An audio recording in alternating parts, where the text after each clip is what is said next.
Hoki Maino, welcome back to AM. It's 8 away from 8. Labor has had its first post-election caucus and admits it's hurting. They were smashed from north to south, but Labor leader Chris Hipkins has vowed to fight on and do whatever role necessary. Labor leader Chris Hipkins joins us this morning. Good morning. Good morning.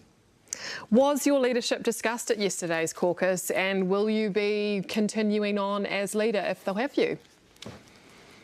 Look, we made a decision collectively as a team that I think we need a bit more time to digest the results before we rush into those sorts of conversations. We had the opportunity yesterday to farewell and to celebrate the contributions of a number of our team who are not going to be coming back, and that was really the focus of our conversation yesterday. We did have a bit of a debrief on the election campaign and the election result, but I think there's still a lot more conversation to be had. You know, we need to spend a bit of time reflecting. We also need to spend a bit of time listening to the people who voted for us previously who didn't vote for us in this election before we rush into decisions. Yeah, what did that debrief entail from the election? How did you think it went?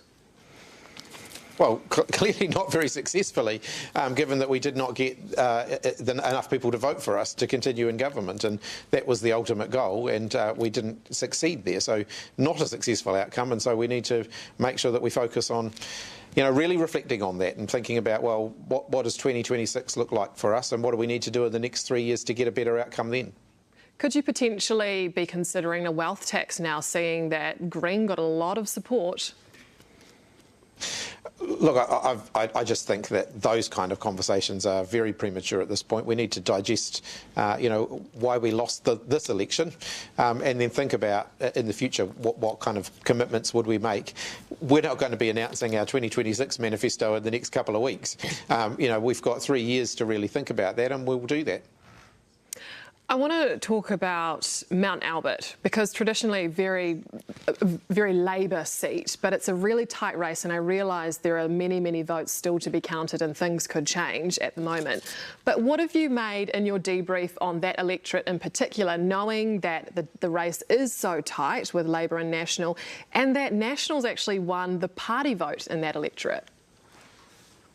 I mean, those electorate results that we've seen in some of those Auckland seats that have had a long history of being very strongly behind Labor are certainly ones that we need to take real heed of and reflect on how we got to that position.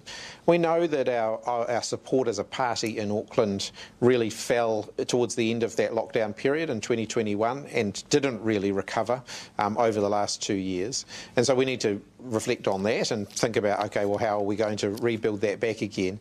But the results in the individual electorates, Mount Albert, Mount Roskill, some of the seats out west, we need to think pretty carefully, and we need to spend a bit of time, re-engaging with those communities and just to figure out exactly what's on their mind. I realise you're in a sort of transition phase at the moment, and journalists have been asking all members of Parliament how they're handling this situation. But Dan Rosewarne had some interesting comments about going from champagne to lemonade, losing his Koru Club membership. What did you make of those comments? Look, I don't think that reflects who Dan is as a person. I think what he was probably trying to do is signal that it is a transition to go from being a member of Parliament to being a member of the public. It can be, it can be a pretty significant change. He probably chose the wrong analogy, and I suspect he probably regrets that now already. But I think given the emotion that people will go through when they go from being an MP to being out of Parliament quite abruptly, I think he can be forgiven for making a bit of a mistake there. Did you have a little chat to him after seeing those comments? No, I didn't. Look, I think we just need to give people who have lost their seats a little bit of space. It's a pretty brutal experience to go through, and I don't expect people to be perfect in that process. Are you going to be, how are you going to be the leader of the opposition? What kind of game are you going to be bringing to the next 3 years if you are indeed in that role for 3 years? Look, I think we have to make sure that the Labour Party is focused on being a good, robust opposition. I think over the next 3 years, there are 3 things that we need to do. We need to be a good opposition. You know, that is now our job. We'll need to scrutinise what the government are doing. We need to hold them to account. We'll need to challenge them on fulfilling the commitments that they put before the electorate, because they've made some very big commitments. So we need to be challenging them on those things. We need to then spend some time reflecting and listening and reconnecting with the communities who previously supported us and haven't in this last election, and make sure that we're really hearing the message that they have. And then we'll need to do refreshing and identifying what are the issues that we're going to campaign on in 2026, and what are they going to be. And we have the 3-year period to do that. So probably in the first little while, our focus will be on the first 2 of those things, making sure that we're being a good opposition, fulfilling our job, and making sure that we're actually reflecting and listening and reconnecting with communities. Andrew Little was on the show earlier and said, how you approach the election campaign changed in recent weeks, and you sort of got this mongrel in you, and suggested maybe you'd be taking that into the next 3 years. Would that be correct?